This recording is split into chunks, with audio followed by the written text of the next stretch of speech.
Hi. Um, so when I started the class, I had expected to do a graphic novel. What I didn't expect was that I would be doing my own.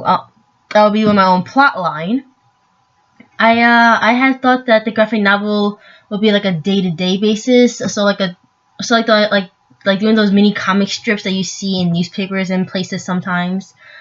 So when Professor Naldi told us that we were to create our own graphic novel and our own plot line and post it up, I had thought, okay, it's 4 weeks. I'll probably be able to accomplish that.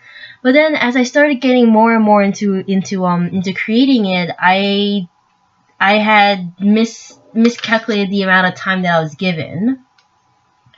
So but but during the entire process of creating the graphic novel, it was very interesting. I didn't know that I hadn't expected that people who make graphic novels, they had so many processes to go through. They had to, one, keep the readers interested. Two, they had to make sure that as Professor Analdi said, not have too many words in one panel because Professor Analdi says that people like to flip through graphic novels pretty fast. Um, they don't want to read all the words, because if you want to read all the words, you might as well just read it like an actual novel. So as I was drawing the graphic novel, as I was drawing my graphic novel, I had to make sure that one panel didn't have too many words, but then again, one panel didn't have too little words, because then that wouldn't give enough substance, or like sustenance. Okay, screw it out. I can forget that word. To the graphic novel. And then, as Professor Analdi also pointed out, is the lettering and the font and the template of the words. Uh, when she pointed that out, I realized that yes, a lot of graphic novels, they have like all capitals. Like, hang on a sec. Like how in this one, Night School, I mentioned that in I think my first or second video. All the words are capital, and none of them are lowercase. The I I have realized that I've never seen a book lowercase, with lowercase and capitals, unless it was unless you, I guess maybe like Neil Gaiman with his Sandman characters. I believe it was Delirium. Delirium. Her words are a little bit scattered around, and her thought bubble and her speech bubble is colorful.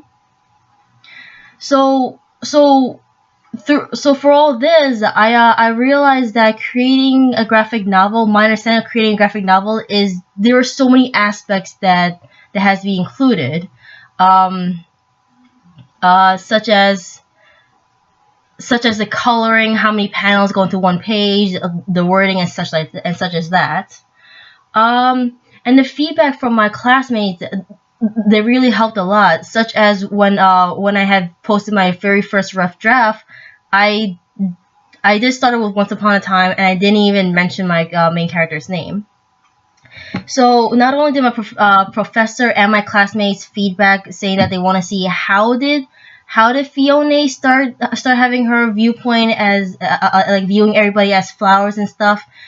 That made me redo the entire first page, and then after the first two pages, I jumped straight into the plot line.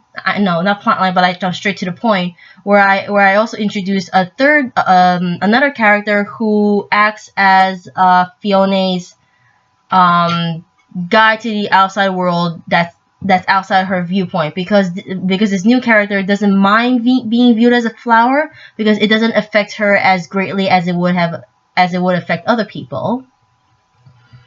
Um,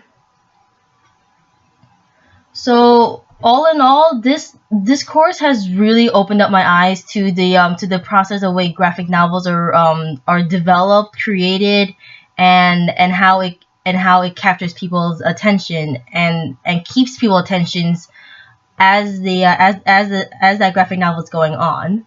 This class has really opened up my eyes, and in the future I hope to make my own. I hope to develop a graphic novel.